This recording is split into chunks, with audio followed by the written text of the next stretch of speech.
Hello and welcome to the AppleInsider Podcast. I'm your host, Wesley Hilliard, and I'm joined once again by William Gallagher. We're sponsored this week by Backblaze and Fast Growing Trees. This week's subscriber-only Apple Insider Plus will cover Apple services, the ones we like and the ones that are just filler.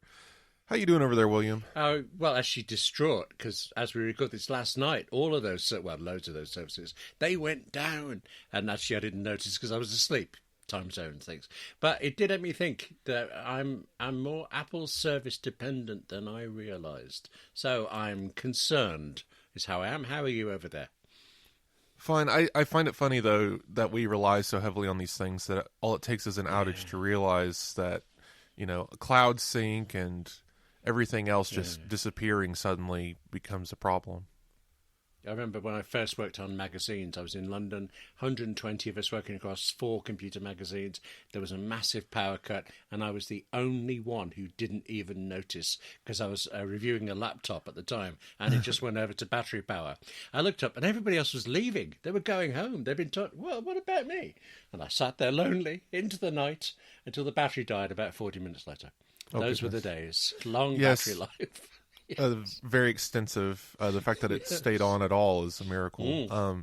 Well, yeah, at the time I was impressed, but there we go. I did see one person say, well, okay, Apple Music's down, so I'll go download Spotify. The App Store was also down, so I guess at that point you just go pull out a drawer of CDs and pray. I'm not sure.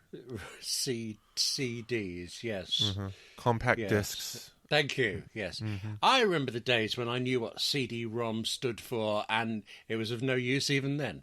Actually, it's one of those acronyms in computers that just doesn't explain anything. But I'm old enough to read only memory. Yeah. There you go. You see, you know already. I remember going to the hardware store and buying a pack of blank CD-ROMs to copy things to, like my illegally downloaded music from Napster. Yeah, those were the days. Allegedly, yeah. While you were researching something, 22 years ago. Yeah, the statute of limitations or something is probably up. My ever so slightly increasingly tidy office, and I mean it's very slight, but it's getting there. On my windowsill, I actually have 2 packs of CD-ROMs from who knows when, and they have become artifacts now. Oh, 3. There's another one right behind it. Spindles. We used to get them in packs of 100. What in the world did I use those for? Let's find out. You got time while I find a CD-ROM player? Shuffling through. It's like finding an old floppy disk or something. It's like, what could possibly be on there? Yeah, I have a box of those I've carried from house to house, thinking one day I'll look back at whatever it was. But as we reminisce about days gone by, let's look forward to the future as Apple Car has been taken to the junkyard and destroyed, left alone. But like a phoenix rising from the ashes, there is a new team being reported, Apple Robotics.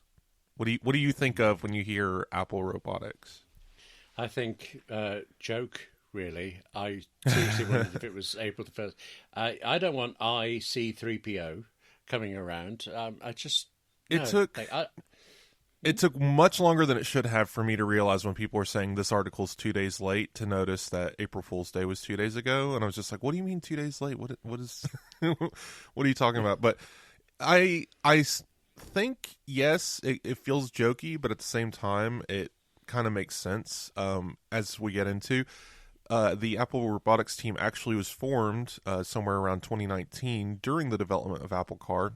It was a branch because of their development of Safety OS and autonomous systems, which could transfer to robots. But we're not talking iRobot here. I think. What are you thinking, William? What kind of robot could Apple build? When you say like that, and I've read patents that I realised were probably pointing that way. Now you've said it. I think of something like, what's the thing? Those robot vacuum cleaners you can get that go around. Right. Well, apparently go around your house. They wouldn't work in mine. Small rooms, forever knocking at the door. Can I come in? Carpets everywhere, stairs. But something utility like. Well, I've misspoken because iRobot can mean 2 different things depending on what generation you're from. Right. The Isaac Asimov thing. robot. Yes, It could be iRobot from Isaac Asimov, or it could be iRobot, the company that owns Roomba, that is the vacuum cleaner. Really? What an unfortunate, yes, like to take Yeah. up that trademark was such a silly thing as a vacuum cleaner company. Not Mind doing you, great. I think they were purchased by Amazon or attempted to buy from it. Anyway, that's a whole different discussion. But yes, funny enough, two different things here. One is a potentially dangerous robot that needs 3 laws to prevent it from destroying humanity, or one that will destroy your dust bunnies under the table. I think neither is the case. Apple isn't going to build a vacuum cleaner. No, but my mind. They I wish could. we hadn't thought of Isaac Asimov. My mind's gone off on one about those 3 laws and humanity and all that. And this is a guy who used to greet women by shaking them by the breast. So I really don't want to promote Isaac Asimov for it. So I back Zumba in this non-existent fight of the trademarks. But yes, Apple is going to do. If Apple does anything, it'll at least be a very nice-looking vacuum cleaner. You've got to give them that. A slight tangent. I never read Asimov, and I probably should read something, but I was watching Foundation and realized that, that I had never made the connection before that Asimov's Foundation is the same guy who came up with the 3 laws of robotics, and funny enough, iRobot is a prequel to Foundation in some respects. So tying it all back to Apple, of course, I think what we're looking at here, there's 2 possible paths brought up by this report from Mark Gurman at Bloomberg. One is, there's the team's working on both, so it's not like they're choosing one over the other. They're working on both, but neither have actually been greenlit as products. They're still in the R&D phase. One is a monitor arm that sits on your desk. It's a robotic monitor arm that holds your monitor in the air and does things for you. So maybe How lazy do you have to be that you can't reposition your own monitor once a year when you change seats or something? It's just... This one just sounds awful. I really hope it doesn't happen because it would be expensive and very stupid. But the idea is, like center stage, the webcam on the monitor would be able to follow you physically by moving the monitor around. Yes. Oh, that's like, you remember the ad for the iMac that was like a flower? A guy walks past a shop window, really famous actor in the UK, I can't remember his name, and the monitor turns to face some things. It sounds like that. So they've already done it kind of 20 years ago. Yeah. One of the examples given was if someone nods in a video call, the monitor could also nod. That sounds very whimsical and silly to me. Well, I like the whimsy, but only last night I was in a meeting and somebody happened to be gesticulating in a certain way, and it fired off a thumbs up emoji. Fortunately, it wasn't inappropriate in the context, but we had just been talking about funerals and things. And can you imagine sitting there? My very great condolences, fireworks and things like that. Yeah, one has to be careful with these things. But so far, as robots go, it doesn't sound like it's spectacular use for them. Well, there's robots are everywhere. People, I don't think, really think of them as robots, but it's very simple. If you put in a command to an electronic command to a piece of machinery and it moves, that is a robot. That is literally all you need to be a robot. Mechanical arms, giant lifts that move boxes, all these things are technically robots. So yes, a monitor arm could technically be a robot with some intelligence, I'm sure, but again, very silly. There's one other option that sounds much more compelling, much more sci-fi, and much more unrealistic that's never going to happen. And that is a robot companion that follows you around your home. Oh, aren't there robot pets, for want of a better word? I have a feeling that there's some in development for elderly people, particularly with dementia, that it's a constant companion for them. And I was going to say, it doesn't need feeding or anything, but they need charging. Maybe they charge themselves like vacuum cleaners do. I feel like companions to animal we've heard before, but am I just making that up now, basically? Well, Do you remember circa 2000s Sony making a robot dog that reacted to music and danced around, and it cost an exorbitant amount of money, and every child wanted one, and no parent could afford it.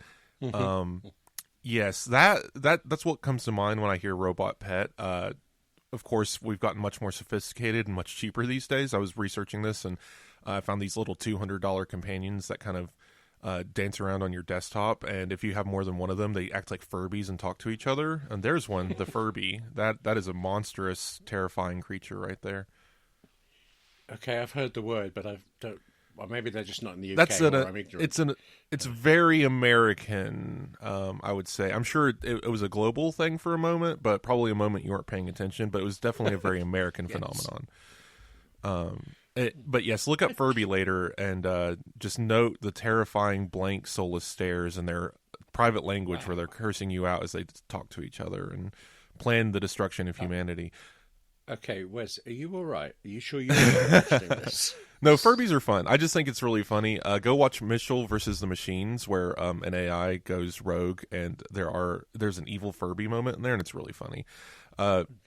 Anyway, that's a movie recommendation. Is there anything you can actually think of that you would want a robot to do? I mean, I think failure of imagination on my part, but I'm in my office, I'm looking around.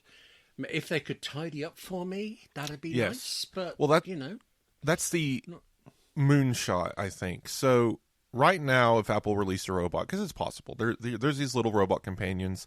They have cameras, they have screens, they make faces. Some of them can be very cute. It would be no better than a mobile HomePod. It would just basically, you could give it commands and it would react, but you already have an Apple Watch on your arm, a phone in your pocket, a HomePod on your wall. How many things you need to tell? Just so happens you went in the garage where there's no HomePod, so I guess the robot there would be handy.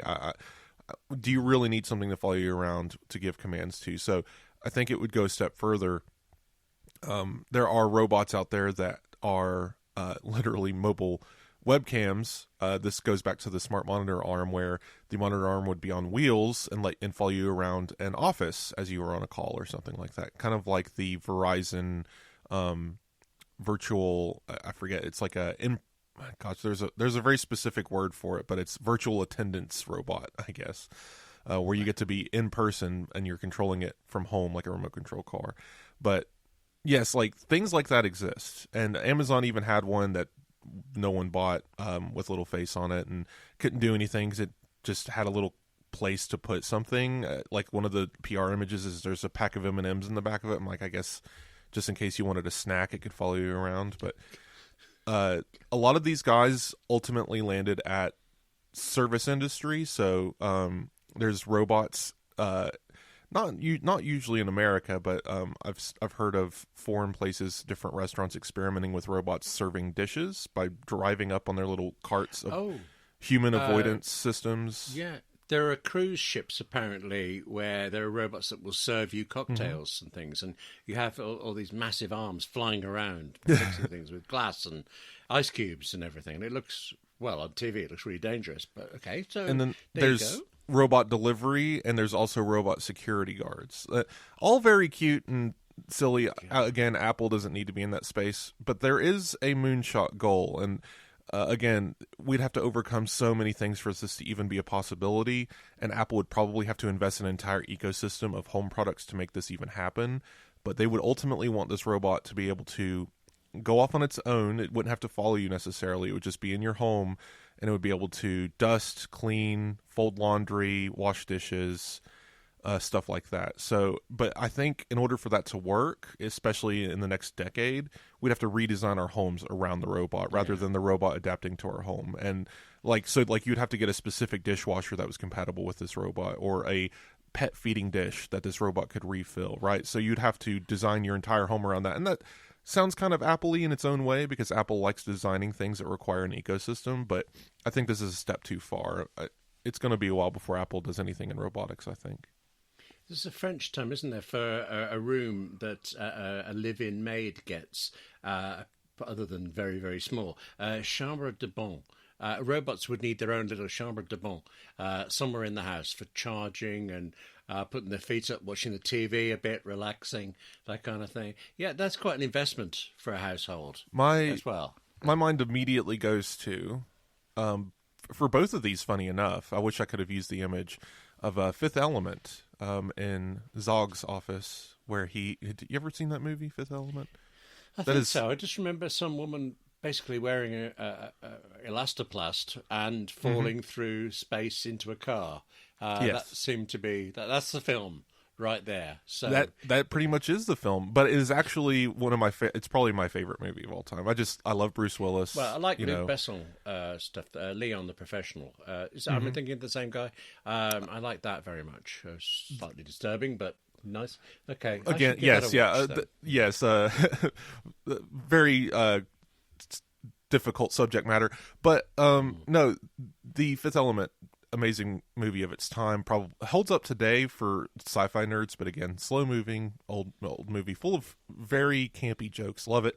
Anyway, there's a bad guy who has an office, and he's giving this speech of, in chaos you get activity, right? Chaos creates life, so he breaks a glass on the floor, and all these little robots zoom out from a hole in the wall to clean up the glass on the floor and stuff like that. Really, really great. Anyway, Gary Oldman, good show, good movie. If you've never actually watched it, I believe you'd really actually enjoy it. I don't know maybe you're a Star Wars guy. I'm not sure. Okay, how about this for just going slightly left field? We are going to be talking about services in AppleInsider Plus, but you're saying this to me. Yesterday, I was looking through my purchase history, because I think Apple has a new way of showing you purchase history of films and apps and things. And I'm scrolling through, and then I thought, in 2019, I bought a film called Your Sister's Sister, which is very not science fiction, very low-key, and superbly well done. And I thought, I want to watch that again. 5 years later, I'm going to watch that, and I can't.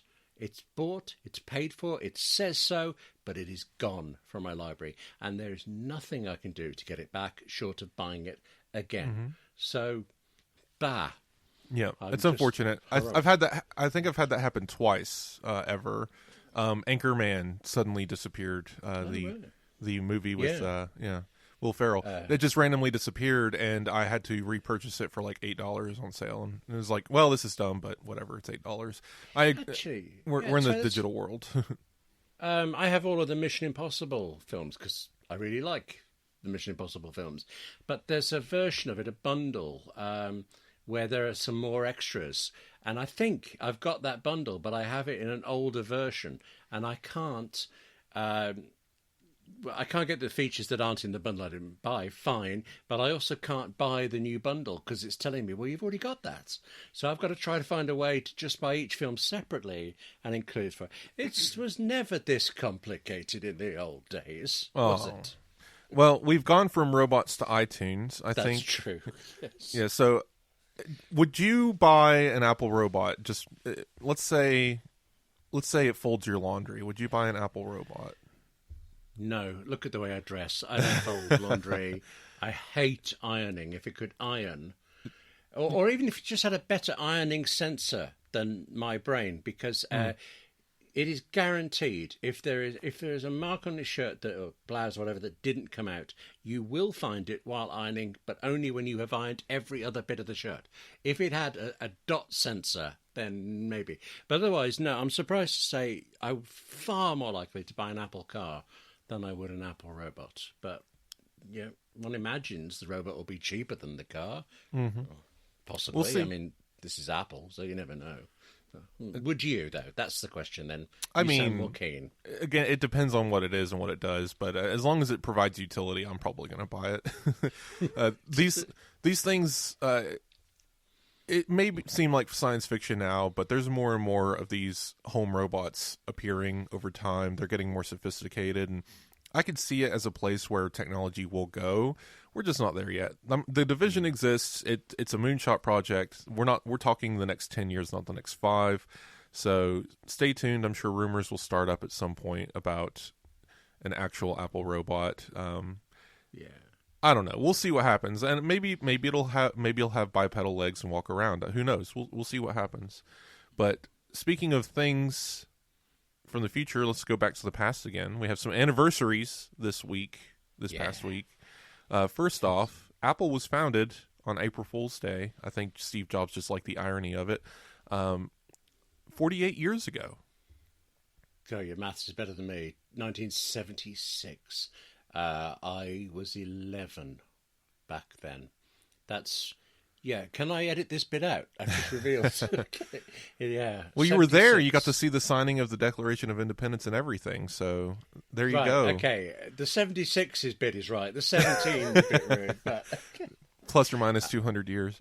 Actually, around that time here in Britain, it was ludicrously hot. I think more 77 than 76. But that time we had droughts, we had all sorts of things. I presume it was worldwide. And so there's Apple forming a company in the middle of temperatures we wouldn't see again until global warming. It is funny to think. So he incorporated the company, and just basically because he needed to be able to sell. My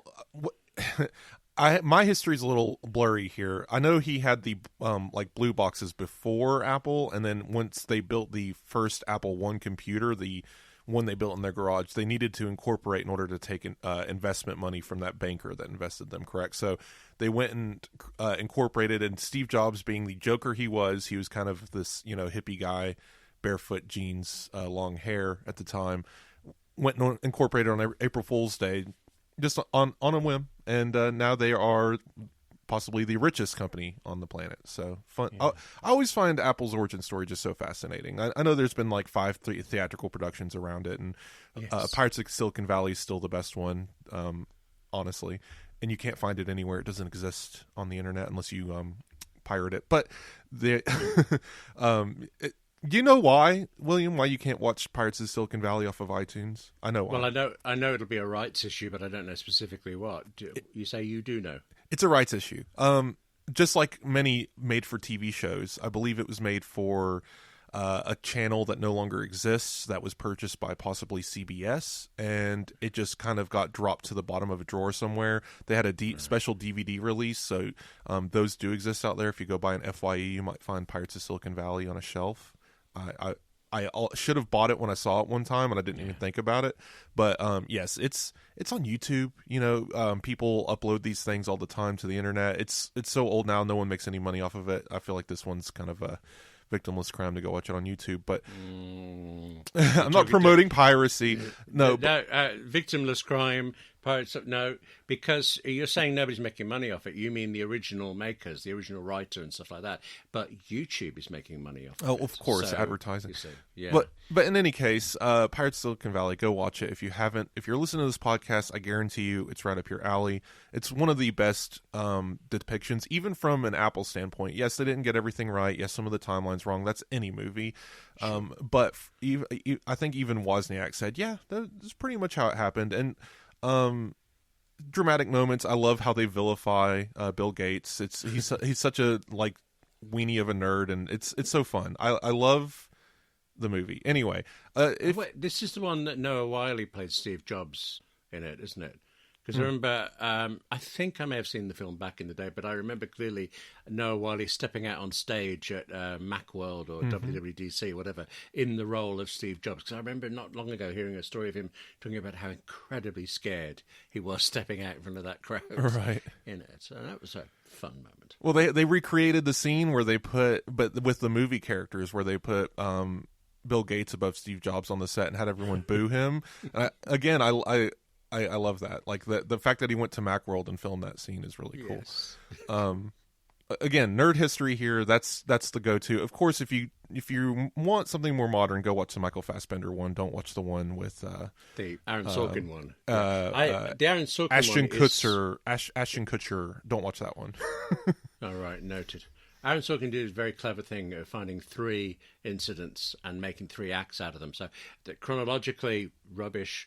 Of course, brilliant lines. Oh, and yeah, that movie is absolute nonsense from a historical point of view. Don't go into Sorkin's film with the 3 product releases and think, oh, this is going to be perfectly historically accurate. No, it's there's people at every event that like he got a cast of characters and said they're at all 3 of these events. Yes. Half of those people weren't even at most of those events.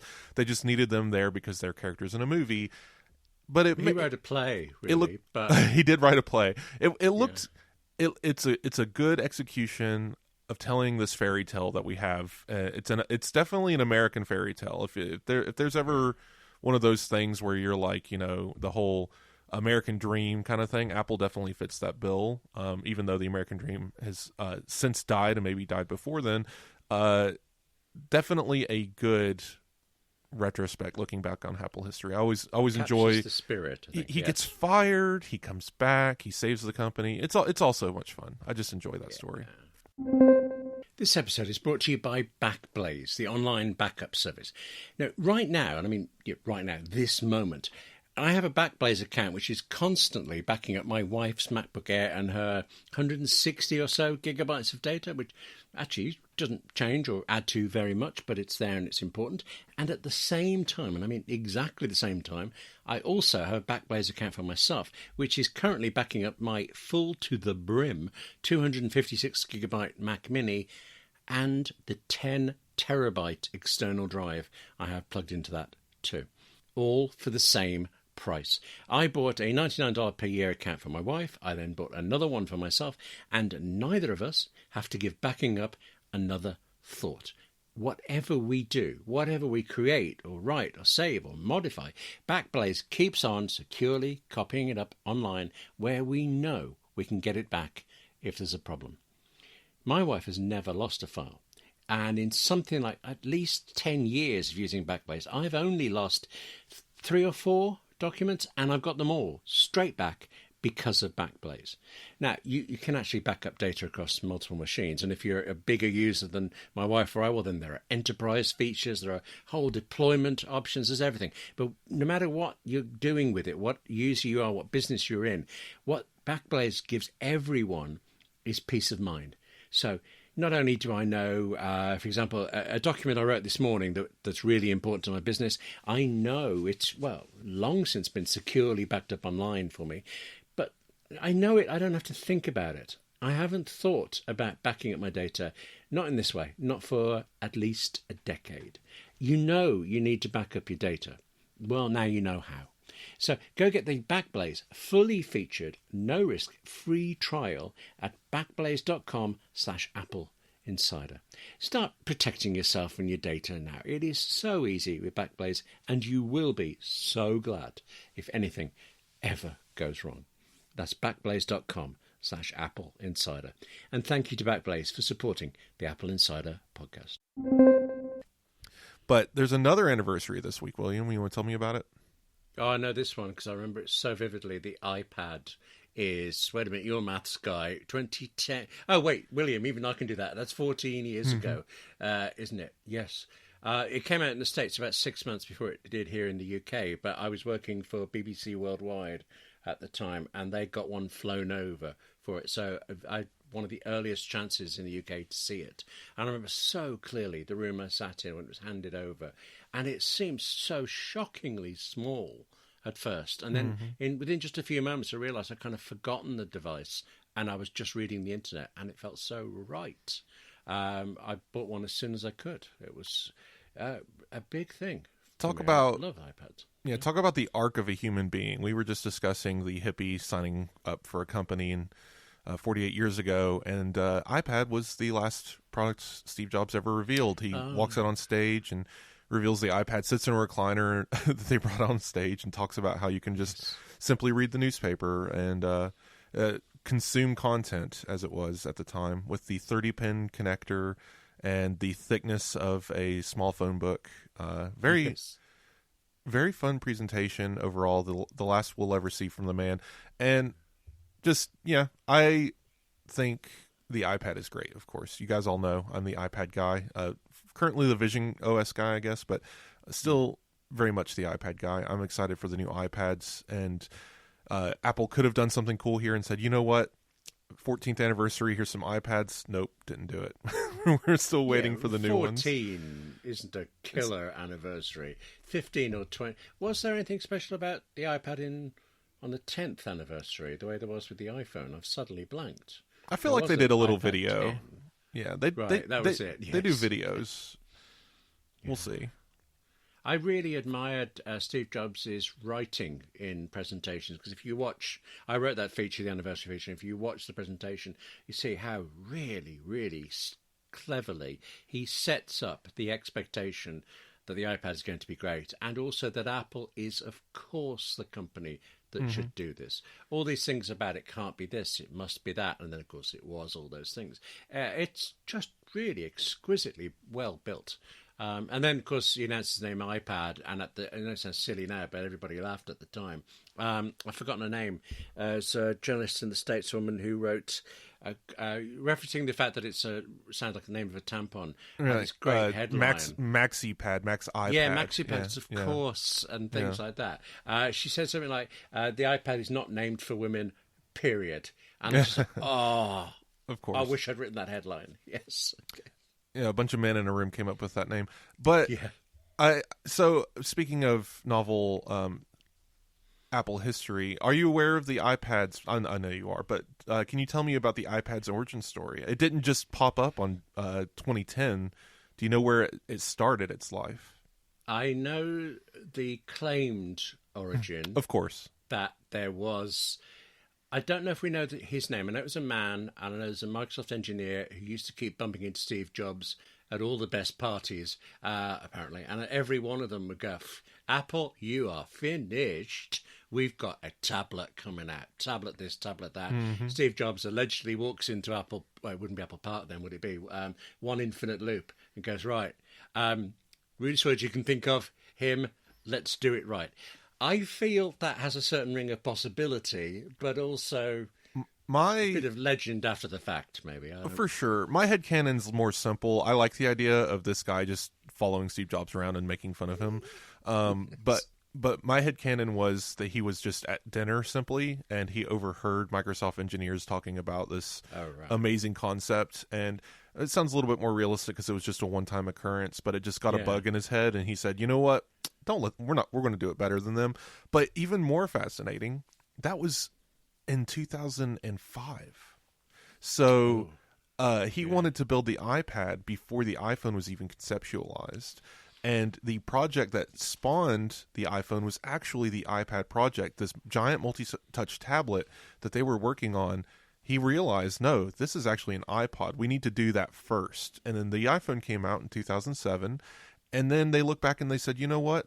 That tablet idea was still worth exploring now that the iPhone is getting out there and showing promise. We have this multi-touch operating system already. Why not blow it up to a bigger screen? And they brought back the iPad project. So the thing that created the iPhone that we all use and love was actually the iPad. And I know some of that might be a little bit, legend headcanon-y, but I know that timeline is correct. I know that Apple did start with the iPad concept and then work their way to an iPhone and then back to an iPad. It was quite a leap. I can admire Apple or any company that did this. An iPad actually doesn't feel too out of the park for them. They were building computers. This is another computer. Mm-hmm. But a phone was entering a whole other world. And, they stormed the gates for it and did amazingly well. But the chance of that happening for it, I'm really surprised that they didn't think, well, we'll just do what we can and make an iPad and that's it. But no, it's like, this is it, iPhone. And good on them, it worked. So, yes. Although that did lead to the fact that everybody thought, the iPad's just like a big iPhone. Well, it's the same company that decided to enter the music industry after making desktop computers. That's true. And now they make films. So I leave nothing, unchecked for Apple. I feel like if they can conceive it, they'll enter the product category. All right. I think we've waxed poetic long enough about Apple and its history. I hope everyone enjoyed that tidbit. I know me as a listener, primarily. I started listening to AppleInsider in 2014.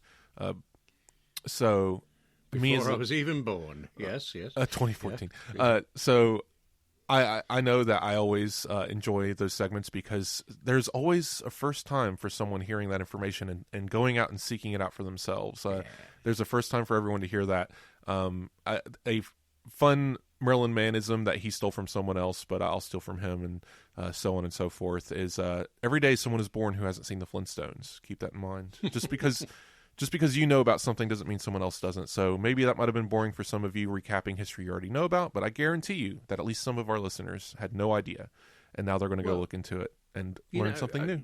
we mentioned that I wrote the iPad feature. When I was assigned that, it was so easy. I know this, write it down. But you check a fact, and you check another fact, and I watched loads of videos. I rewatched the whole presentation, and so much as this is all stuff I knew, and I relished doing because it was just such an interesting topic and such a bold time. Oh, actually, I've got to say this because I adored the moment hours before the iPad came out when everybody still believed it was going to be called the iSlate, because there's a video of who was the head of Microsoft saying Steve Ballmer on stage somewhere hours before the iPad came out, introducing all these great new Slate computers. This is a Slate computer, over and over, emphasizing the word Slate.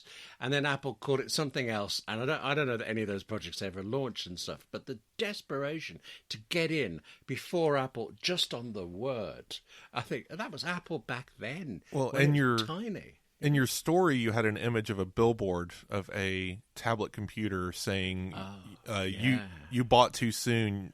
Sorry," or whatever. BlackBerry. Yeah, should have waited. It said yes, and I'm pretty sure Ouch. BlackBerry went bankrupt within about 6 months of that billboard existing. But yes, disastrous launch for them. They should have waited, and everybody knew when you saw that billboard. You thought, "Oh, it's Apple."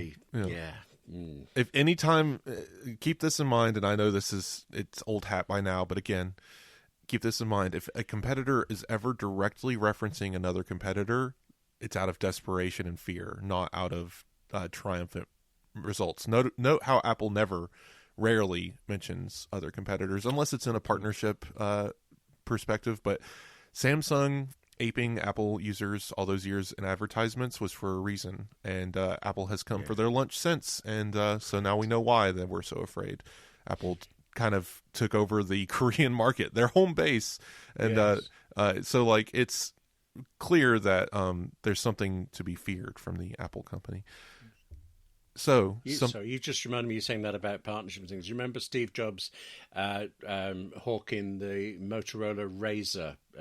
I think that's how you pronounce it, RAZR. Right. With such obvious disdain. Oh, he hated it. It's like holding it by like he was holding something nasty by the tips of his fingers, pinching his nose. 100 whole songs. But we do need to move on. I'm sorry. Yes. This episode is brought to you by Fast Growing Trees. Did you know Fast Growing Trees? It is the biggest online nursery in the US with more than 10,000 different kinds of plants and over 2 million happy customers, all in the States. Actually, if Fast Growing Trees was also in the UK where I am, well, there'd be 2,000,001 happy customers at least, because but you don't need to know this, do you? But our garden clearing project is continuing. You really don't need to know the detail, but our sheds are finally gone, and I have a need to explain to you why I'm studying the Fast Growing Trees online catalogue when, as it happens, I can't order them here in England. I'm studying it because 10,000 different plants, I mean indoor ones, outdoor ones suitable for every climate, possibly even ones as wet as England is today. Just looking through the options on the Fast Growing Trees website, it's giving me ideas for how to best use this extra space that we've now got in our garden. Now, you don't have my garden, but you can get inspiration and then you can go further in the States. Assuming you can manage to choose from all of those 10,000 plants, you could then place an order online. And once you do, those plants, they are shipped direct to your door within 1 to 2 days. Plus, you get the 30-day Alive and Thrive guarantee and free plant consultation forever. Alive and Thrive. I am such a sucker for a good title. Anyway, this spring, Fast Growing Trees, it has the best deals online, up to half off on select plants and other deals too. And actually, speaking of other deals, listeners to our show get an additional 15% off their first purchase when using the code AppleInsider at checkout. So that's whatever other savings there are, that's an additional 15% off at fastgrowingtrees.com using the code AppleInsider at checkout. Fastgrowingtrees.com, code AppleInsider. The offer is valid for a limited time. Terms and conditions may apply, but go rush to fastgrowingtrees.com. And thank you to Fast Growing Trees for supporting the Apple Insider podcast. Apple Vision Pro. Yes, we're talking about it again. There's a couple of things this week, small details, but we can dive in. First of all, we got our first new immersive video after 2 months. Yeah. It's not a movie. It's not even a TV show. It's barely even a trailer. It's MLS Champions Cup or whatever. I know people who suffer from MLS, and it's a very wasting. I've got the wrong thing there, haven't I? Right. Yeah. Okay. That's the one that's on your back. No, this one is sports, the soccer team, the football per your parlance team, league anyway. Okay. Yeah. There was a cup held from like November to December, so 3-4 months ago, and Apple captured spatial footage of a lot of the things happening there, and it took them till a few days ago to release a full-length 5 minutes of spatial video promoting the cup that has been decided since December. So yeah, it's fine. It's very sportsy. I watched it. It's of course, if you can take it for what it is, the entire time you're watching, you're like, wow, I cannot wait to watch a football game or a soccer game like this. This is going to be amazing. My goodness, the angles, the places you can be, the things you can see that you would never see from the stands, that you would never see on television. Wow. But man, was this a badly made trailer for spatial video. Wow. Yeah, because they shot it, they organized it like a sports trailer in 2 dimensions, not for spatial. Right, I can promise you I've never even noticed a sports trailer. I mean, there's not sporting film I've seen the trailer for, but... and you get 2 wrestlers or something, Sure. And it's end of the world coming Saturday, and that kind of stuff. Well, again, maybe you don't have any reference points for this. Just think of like they're promoting a league or something on cable, and it's going to be quick cuts between people taking shots at goals and jumping and doing things, and there's confetti everywhere, and there's a trophy, and people are kissing each other, and it's just cut. They made this trailer that way. You cannot make spatial content with cuts every 30 seconds. Oh. Yeah. Oh, that's so it doesn't interesting. it doesn't work. That's frustrating then. All right, Actually, so do you know I think. Do you know the science behind why commercials usually cut within every 15 to 30 seconds? No, but I do know that when films first came out, scenes would last for minutes, and over time they've come down to like half a second sometimes, because we've kind of become used to it. What's the science, though? Oh, well, so it's an attention span. So if you want your commercial to succeed, people will get bored within about 15 to 30 seconds. And your commercial might be 30 seconds long, so your commercial needs to cut 2 to 5 times in that length of time to keep people focused. I want everyone... Sorry, there's a habit now. Every feature film trailer begins with a trailer for the trailer, and I'm just thinking the utter pointlessness of this, but I understand. It's TikTok. Some people will only see the first 5 seconds of something before scrolling, so they're going to fit as much as they can in that 5 seconds. So they literally try to put the entire trailer in 5 seconds and then show the actual trailer for the people who stick around. It's very stupid.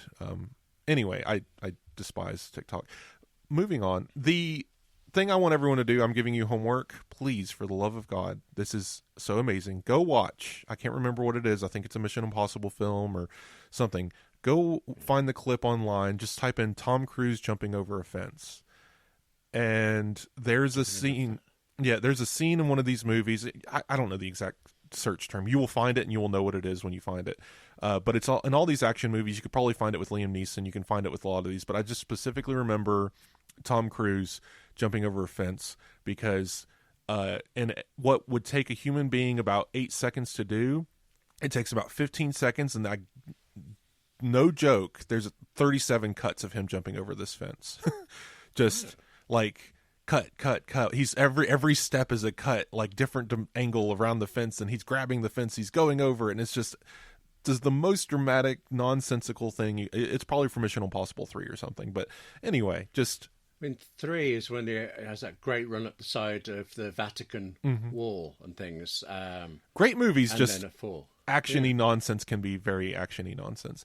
But I bring this all up. I'm quite perturbed, actually, by this, because that means films created in spatial video have an immediate disadvantage for all the advantages there. Well, that's I'm getting to that. So there's a difference in the way that you view spatial content. You don't need those cuts. I'll go ahead and tell you now. You do not need those cuts. It is so much more entertaining to be able to be sitting in a space and being able to look around and take in everything as it's happening. Like in the Alicia Keys video, you can look around the room, and there are cuts in that. Every few minutes, you move around the room as she's walking around singing, and every time you move, there's more information to take in. There's more things around to look at, and a movie shot that way would be great. Now, an action film, I couldn't imagine Transformers being shot in spatial, just because Michael Bay loves moving the camera around, so I feel like that would make you nauseous. But something like, a conversational film, I could see Kevin Smith making a film in spatial. It doesn't need to be particularly flashy and explosive. It just needs to be entertaining, and conversation can be entertaining, and being in a space and learning about an individual by looking around their living room can be entertaining in its own right. I know I'm describing the most boring movie on earth, but honestly... No, I mean, I'm thinking of the Before trilogy. Richard Linklater and Julie Delpy, writers for it. The slowness of that and the utter... I love those films for it. But just imagine you're in a medieval... Imagine you're in A Knight's Tale, right? And you get to watch them do the jousting matches from the stands during that movie, right? I feel like spatial movies can be broken up in two ways. There can be 2D scenes where a bunch of action's happening, and then you get plopped into a scene for spatial. Maybe that might be disorienting. I don't know. I'm not a director. But I think it works. But yes, you can't have that many cuts. When you're watching the soccer trailer that Apple released, as soon as you're dropped into this space, you're behind the goal, and you're trying to look around. Oh, look, you can see the goalie's food and snacks and water bottle behind the stand. But you're looking at the goal and the floor and the people and their uniforms, and then suddenly there's a ball in the net, and you're at the next scene. Oh, wait, I was supposed to be looking at someone kicking a ball into the net. There's no direction. Right. The camera, when the camera is being held by a professional crew in a movie, they tell you what to look at by focusing, by zooming in. But when you are the camera, you're not trained to focus on the action. You don't even know where the action is, because you've just been jarred into this random action scene for 8 seconds, and you have 5 seconds to figure out what you're supposed to be looking at before you're jarred into the next one. It's maddening, and it doesn't work. This is a bit rich, given I haven't even seen a Vision Pro in person, but that sounds like pretty naff editing, because editing is not just here are 10 scenes close together. There is a follow-through, there's a rhythm. If you're following a ball, then when it cuts, your eye's probably on the ball. There will be something else there to take you into the next bit of it. And cuts are not just for the sake of it. Eddie Hamilton, who edited, he didn't edit Mission Impossible 3, but he did the last couple of them. I heard an interview with him talking about the time they would spend taking individual frames out of a scene to get the timing and the rhythm right, and to give you time to register something before they moved on to something else.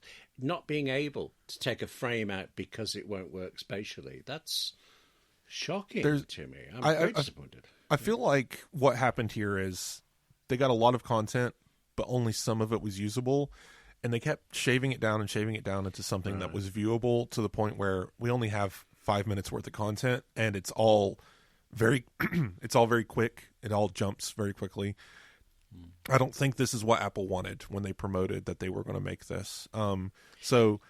Sometimes things just don't work out.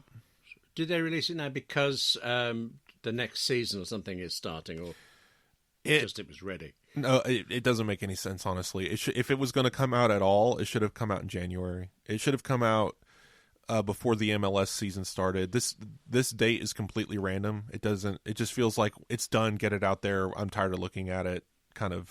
Fair enough. It is being promoted. If you put your Vision Pro on and go to Apple TV, it's there. I think someone's proud of it, not to tear down your work or whatever. But I do feel like it's not what they were expecting, and I think it's a learning experience. I think Apple now knows this is not how you do sports with spatial. But again, every scene I saw in that, I said, I want to be here for 15 minutes, not just 30 seconds. That's how I felt about the spatial sports viewing. I feel like if I could just be given a button that says switch camera, and I had 5 cameras spaced around a stadium while people play, and I could just switch on a whim, give me the control of a live game or even a pre-recorded game, just have all 5 recordings available. I know that would be a massive file, but let me switch between the views and see and take a seat where I want to sit and just watch the game and have the announcers spatially in my ears and hear the game recorded with a spatial microphone over the field and have it all just piped into me professionally in a way that makes sense for each seat that I take. And that would be awesome. But again, what do you do with that? Like, you'd have to augment reality. Where do you put the scorecards? Where do you put the information about the game? Can you look to your left and right and see a virtual stadium score, whatever, information next to you, right? Instead of just seeing the game, what information would you normally have as a spectator that isn't available to you in this seat because you can't turn around and see the scoreboard, right? What limitations are you going to have to overcome? And I think Apple ran into this with this ad that they made, and it's just a sign that we've got a long way to go before we see our first feature-length spatial film, I believe. But I for all the failings you say of it, it has got you very into the idea of it. So it has teased successfully. It's technologically impressive. It's amazing. I want to see sports in this medium. How they're going to do it is an impossible task. I have no idea how they're going to do it. The content that is available, the woman highlighting the baby rhinos being fed, the dinosaur documentary that was done fully in 3D with Jon Favreau directing, those guys are also spectacular. But those felt more like this was made by people who knew what spatial was, versus the soccer thing being made by people who are used to making soccer things. And that's the biggest difference. That's fascinating. You almost make me want to watch. Well, I wouldn't make it through a whole game, but I'd have a look at the 5 minutes. Well, the first few seconds of the 5 minutes. Well, no, I've talked myself out of it now. Okay. So, I think we've talked about sports and filming enough. We've talked about film a lot today, actually. Yeah, I love that stuff. So sorry for leading you down that line. No. It's the Apple. Sports is a counteragent, isn't it, for me? So that's fair. I am very interested in seeing an animated feature. Because I know Jon Favreau's thing is, animated, sure, in its own way. But I want to see a Pixar spatial film, right? I want to just step into Andy's room and watch the toys as they try to escape from a window or something, right? Like, I think there is compelling ways to do this, and I think that it just needs to get in the right creative hands, and we'll see some amazing content. But this gets back to an earlier point that I made in my 1-month review. We're now 2 months in, so this is still relevant, and it's kind of making me concerned. But there is nothing on this platform that takes advantage of the technology right now. We're using iPad apps. We're watching 2D video made for televisions. Where is the content? And I understand it takes time. I do. But Apple, you've known Vision Pro has been coming for years. The public has known since last June. What did you do to evangelize this product, and why don't we have anything for it at launch? I understand the problem that there's only 12 people using it right now, but those 12 people should still get what they paid for, I think. Again, I'm not disappointed in the product. I'm happy that I bought it. I know takesies backsies, right? I love this thing. I wear it every day to use it for work, to compute, to entertain, but I still feel like Apple could do so much more to promote this product to make it more reasonable as a $3,500 purchase to the not nerd who's looking to buy something cool. And Apple just hasn't made that argument yet. Maybe they're waiting to. Maybe they're biding their time for WWDC. Maybe they know something I don't, and they're ready to blow this thing out of the water, and they just can't say anything yet. And we'll see. When you say it like this, it makes you think of when radio started. It was really theatre done just orderly, and then when television started, it was really radio with pictures. Over time, these platforms, for want of a better phrase, become their own thing. They find what they're good at, and well, I guess we're just at very early days. Right. I'm going to make a video game analogy. So I was very conscious of the PlayStation 2 to PS3 transition, and I think everyone was, because it was a very important power shift in what could be done in video games. But as much as we were promised when the PlayStation 3 launched, they did not deliver for about 4 years because the power was there, but people were making games on PlayStation 3 like they were making them for PlayStation 2. And that's how you end up with something like Grand Theft Auto 4 or God of War, where it kind of looks better than a PS2 game, but it still looks like a PS2 game until the end of the life of the platform. When the PS3 was going out and PS4 was coming in, that's when we got the best PlayStation 3 games. And because by that time, everyone had learned how to make PS3 games and had perfected the art just in time to throw it all away and start on PS4 production. But that seems to happen in cycles, and technology has always been that way. And Apple Vision Pro, I think, is a perfect allegory to that, because we're still making content like it's for an iPad. We're still making everything as if it's going to be on a 2D display, and we have to learn how to live in a 3D space. And Apple should be teaching us, but if they want their spatial computing platform to succeed, but I don't think they're doing enough, not yet anyway. My sister bought a PS3, I think it was. No, she went to buy a PS3 and was talked into getting a PS2 by the salesman because, well, it was obviously cheaper, but also it's just as good. It's exactly the same. And she knew no better, so she went off and did it and then was very disappointed. I can't blame her for that. I think she went to buy a PS5 and was talking to PS4, and you would have thought then you should have learned by then. But is there not an argument that by the end of its life, that's when most people had? Just that the market was bigger, was big enough by the end of it, rather than just necessarily education for the developers. Yes, I think that's part of it. It's education. It's also market. You see it in video games all the time. The PS5 market right now, we're a few years in.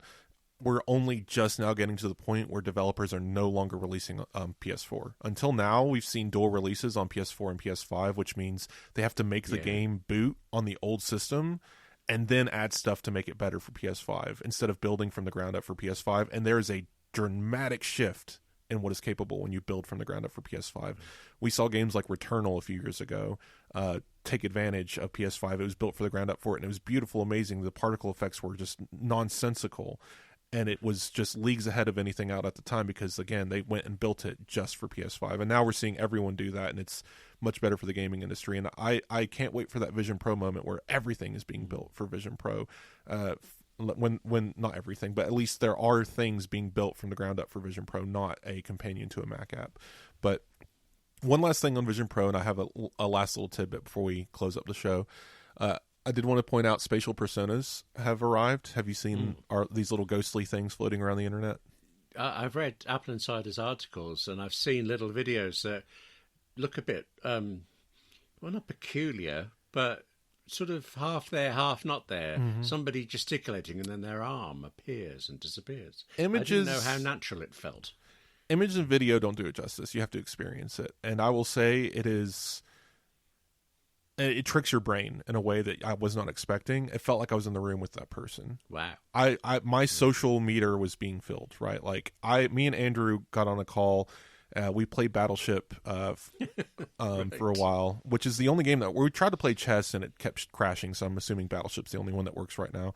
But you could peek around the board, like the board was in front of you. There was a wall between you, but you could peek around the board to see Andrew sitting there. You could cheat. No, because That's if you terrible. Andrew got up and walked around the board, and the water was there, but you couldn't see my boats. So okay, well in that case, that's terrible in another way. You that's should what I be told able him. to cheat. That's what I told him. I was like, wouldn't it be clever if you could turn on cheating and start throwing things at people?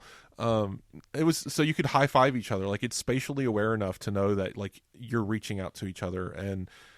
When you're both viewing a video, I was showing him photos that I'd taken in 3D in the Photos app, and it was as if we were sitting on a couch looking at a window, and I could look to my right and see him sitting there and see how he was looking and reacting to what I was showing him. He walked over to his keyboard, and I saw him look down at the keyboard, and his hands go up and do a typing motion while he was typing on the keyboard. Like it's really strange, but it feels right, and I wonder if Apple's going to give us torsos and stuff soon, if we're going to stay Rayman characters forever. But Wasn't there that giant thing of Mark Zuckerberg boasting about legs on an avatar? And okay, well done. those are also like Wii characters in a video yes. game. Oh, good God, Wii! I'd forgotten. Yes. Yeah, you create your me on the Wii, right? Yes. But see, this is more sophisticated than that, and I understand that what Mark's doing is completely different. The Zuckerberg Meta, they're creating this metaverse thing where you're a video game character walking around, and you can look around and see people, and they have arms and legs. Great, you've rendered 3D legs. What Apple's doing is significantly different. It's very much so the uncanny valley side of video games. So again, video games work for these because it feels very much like the same transition. Video games back in the day, Nintendo 64 versus PlayStation 1. All right, let's do a throwback. Nintendo 64 games looked better. They were technically less complex, right? Mario 64 and games like it looked better than the much more advanced 64-bit giant games that required CDs to run because they wouldn't fit on cartridges, because they were cartoony, because they did not try to reflect life. PlayStation tried to reflect life. There's a Resident Evil 1 game, right? The characters are little blocks. They tried really hard to make them realistic, and again, it's just comical how bad they looked. So you look at today, and Mark Zuckerberg is not trying to mimic life. He's trying to make cartoon characters, and that's great. Like, that's good for the medium. Apple, on the other hand, is doing what PlayStation is doing. It's trying to mimic life, and our personas are odd. They don't look exactly human, but they're getting there. And I can foresee a future where the paths cross, and it's good enough that I won't say we'll ever get to the point where we can say, oh, that's a human in my room, but it'll definitely be better. And I've heard someone talking about, what if we could have virtual clothes, and this could open up an app store for dressing your personas and stuff like that. Like, all of this sounds really interesting, and I'm excited for it. But right now, the floating hands and head thing kind of works because you don't have to account for furniture. You're just kind of a figure in space, and that kind of works for the moment. Maybe that'll change, but I like how the direction this is going. And Andrew and I had a blast just kind of toying around with this. And again, it really did feel like we were in a space with each other. When we were in Yosemite, his voice would echo off of the side of the mountain. When we were on the moon, the spatial audio didn't echo at all. His voice just came from where he was. And again, like, it just worked, and it was really smart. And it feels like this is what Apple wanted personas to be from the first step. You had me when you said it felt right. That's the thing, I think, isn't it? Yes, it felt natural. And you look at them, and you look them in the eye. You can see their facial expression. They're moving their mouth, their cheeks, their eyes. Again, it's not a perfect representation, but you can see how they're reacting, what they're saying, and you can see their face and look them in the eye, and that feels important to me. Goodness, I wish we had this during the pandemic, but. Yes. I wanted one last quick topic here. I could spend probably a whole show on it. It's so fascinating to me. But I wonder if the listeners are familiar with something called the Browser Company. It's Arc. Yes. Yes, an app name for a company that makes a browser called Arc. I've seen it. It reminds me very much of Linux. It's the edge of the nerd space. A lot of people talk about it, but it feels like no one's using it. And I've probably insulted a bunch of Linux and Arc users simultaneously. I'm sorry. But I've tried it. It's not my thing. I like the current paradigm of browsing in Safari. Sorry. I don't like Chrome or Firefox either. No. I actually quite enjoy tab groups and focus modes tab and all groups of that. Are brilliant. Yeah. Yes.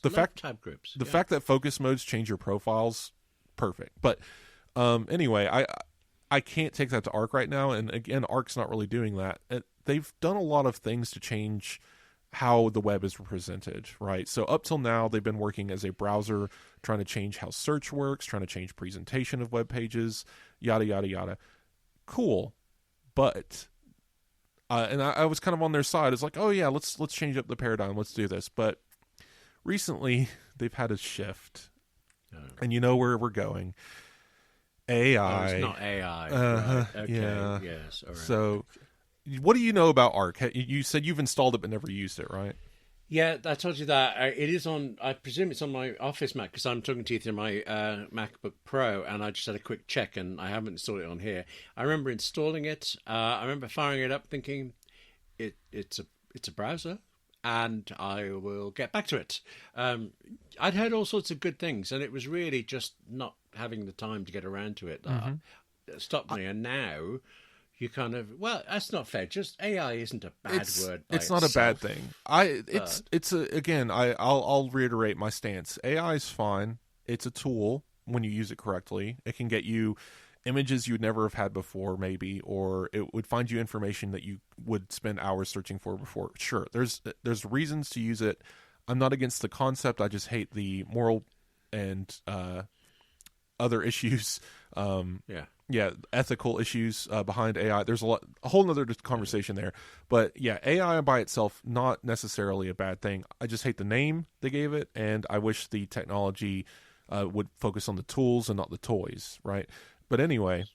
So hang on, what can a browser do with AI? Well, this is what I'm going to get to. The reason why this came onto my radar is the browser company announced that they had hired Charlie Dietz away from Apple. This is one of two engineers that are designers that worked at Apple for the Safari team. So now I guess they're down to one designer, whatever. I'm sure they can hire someone else. But Charlie Dietz was also credited with coming up with the idea that you swipe to reply in mail, right? So this guy's been around for a minute and very important to the coming up with historically sound ideas in design. And the browser company celebrated hiring them because they're saying our next chapter in Arc is going to rely heavily on design, and we need good designers. And they hired a few other people that day, but this one was important to Apple. So I was like, what do you mean historically important? Aren't you just you're a web browser? You already look good. What are you doing? So I went and found it. They have an announcement video. It's 15 minutes long. That came out in February, and I could have made it 3 minutes long. Here it is. They announced that they've come up with a few new ideas. A app for iPhone that does quick AI related search, a browser that browses for you with AI, and a new bookmarking system that relies on RSS. Okay, the entire video done.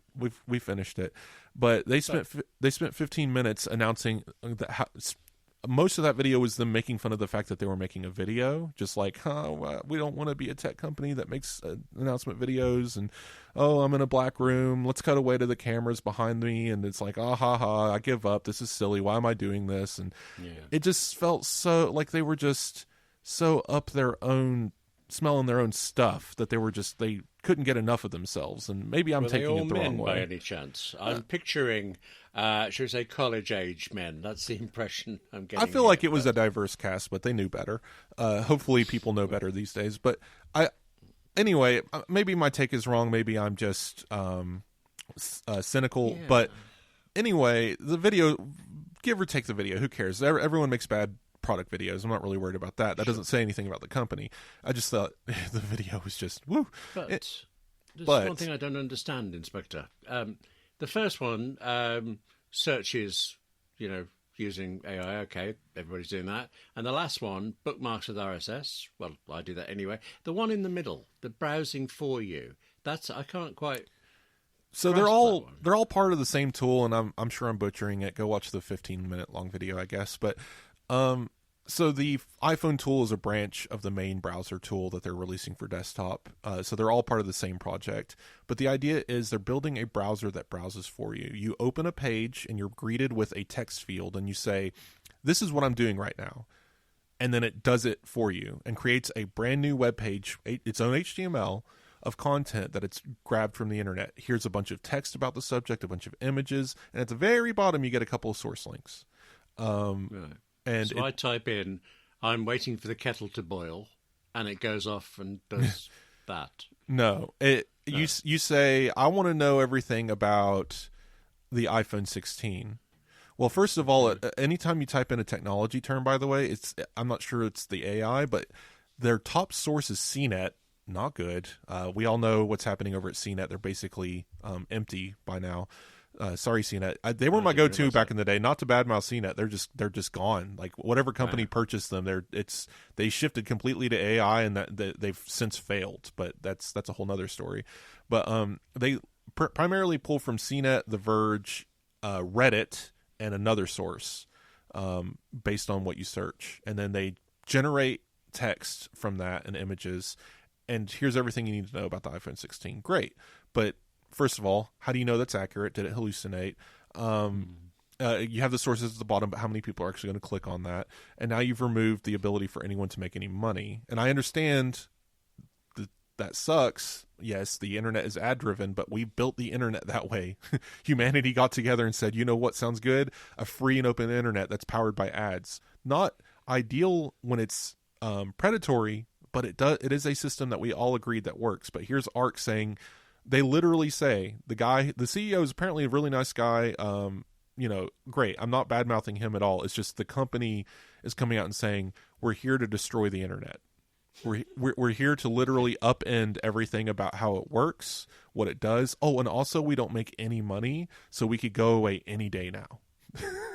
That's literally like they've come out and said this. Like I wish I was making it up, but they said these are all projects. We love it. We love what we're doing here, but we have no way to make any money because it's not ad driven and no one's paying us for our products. So right. So well, hello and goodbye, presumably, but. And now I don't know whether to bother checking out their browser or not. I heard such good things, or a bit vague good things. Now I think about it. I'm sure it's fine. I installed the iPhone app to play with it, and it does what it says on the tin. You type in a search. Like first of all, you have to go into settings and change it from Google because it defaults to Google. But if you change it to search for me or something, browse for me is their search engine name, I guess. But if you change the default search engine to browse for me, it comes up with that search tab and it pulls in data, and it's very fine, I guess. And they swear they're a private company, they're not collecting your search terms and yada yada. Who knows how they are even a company right now if they're not making any money? But I just find it interesting that they basically stepped out and said, we don't like how the internet is built today, so we're going to rebuild it in our image, and all of the information that we get is going to basically be stolen, like Robin Hood stealing from the rich and giving to the poor. And you no longer need to deal with the internet. You no longer need to deal with websites. Forget the humans that did all of this work. We're just going to put a robot on the job, poorly summarize it for you, and let you go on about your day because you have your precious time is limited, and we're here to save you. And that position just so dirty to me. I just feel like that's so antithetical to a free and open internet that is meant to be a resource built by humans for humans. And now here we are barreling towards a future where everything is written by AI and searched by AI and served up by it. It reminds me of the advertising, bring a long story short, and I'll let you speak. Reminds me of the advertising Google did a few years ago. I wonder if it's still an ad campaign or not, but where it said, let Google do it. You poor miserable human, you can't do anything. Let Google do it for you. Search it up for us. Let them order food for you. No, it's a real ad campaign. Let us order food for you. Let us make calls for you. Let us answer the phone for you. Let us do all the menial tasks in your life because you're just so swamped and are so tired, and Google's here to save the day. It makes me feel the same about that, but they don't have billions of dollars in their pocket. So, well, how about I'll throw you a lifeline here. Mm-hmm. Although it hasn't happened yet, and you never know till the cameras are rolling, it's at least a good chance that net neutrality will be restored shortly. Right. So that's a good thing, isn't it? Net neutrality is nice, and I'm glad it's coming back. That helps protect the consumer. I thought that would lift you up a bit more than it has there, but okay. Yeah. No, it just I wonder why these tech bros are so bent on destroying what we've built. Right. And I understand, again, I know where I'm coming from. I'm a writer on a website that makes money from you visiting the website, okay? Right. But you have to think about it to the end, though. If these products, if ARC somehow exists for years and everyone uses it and nobody uses Google anymore, nobody goes to websites anymore, they just have ARC grab information from the web and summarize it for them, and then none of us make any money anymore, all the companies close, Google goes bankrupt, I don't know, but take it to the end result. Where does the information coming from if no one can get paid to write it? Yes. The AI has to have a source. So the monetization problem that we have here, I'm not against these tools. I'm not against summarizing an article. That's all well and good. how do we ensure everyone gets paid who should get paid? That's the question here. And I don't think anyone has a good answer. But I have a big question for you, though. I need to explain. As I talk to you, I'm in my office looking out over my back garden and 7 other back gardens. And it goes back quite far, lots of nature. And unfortunately, as you said, that last thing you just said, a fly landed on the outside of my window, followed by another fly which attacked it, and they are currently fighting across the web. And it is absolutely... Oh, they've gone away now, but that was absolutely revolting. Oh, Lord. Oh, okay. Nature. Let's stick to technology. Put that nature out of my head. Yes. Okay, so do what you like, but fix spiders for me, please. Yes, or flies, whatever they are. Do you have a solution for us, William? How do we make money in an AI-driven internet? Well, as long as you mean by AI AppleInsider, then I have a few thoughts. But other than that, all right, I do think good work will out in the end. No, this is not me saying there's an existential threat to the internet. I don't think these tools are going to prevail because, again, prevailing is its own self-destruction. It can't exist without content. Content can't be made without money. Right? It's all a snake eating its own tail. You can't do this and succeed because it literally can't succeed. There will be a path forward. I'm more interested in why do these people think taking the path that they're on right now, the self-destructive path that leads to everyone failing, why are they so bent on taking that path? We all go down together. Yeah, that's the thing I don't understand. But I think on that note, we can end the show. On that cheery note, yes. The web will prevail, I promise everyone. Let's all go put the kettle on. That'll sort it out. Yes. Okay. Of course. Naturally. So that's been the show. Everyone, you can go and find me on Mastodon, comment on all the silly things I said in this episode. Send us an email. You can find my email at the top of every article I write. I will respond to Twitter, even though I'm not there. William, where can people find you on the internet? Basically by my kettle in the kitchen, probably on my iPad, checking. Well, actually, it'd be email. I remember I used to say Twitter and Mastodon and all these things, but you said email once, weeks and weeks ago, and I thought that is actually what I like the most. And I've been getting some lovely emails in the last few days and things. So email, same as you, top of every article, click away. I will relish that. So yes. And don't forget, if you stick around, paid subscribers, there will be an Apple Insider Plus segment where we're going to discuss Apple services and the doom that we feel when it goes down. I think that's our show. Would like to, again, thank our sponsors, Backblaze and Fast Growing Trees. And I'll talk to everyone next week.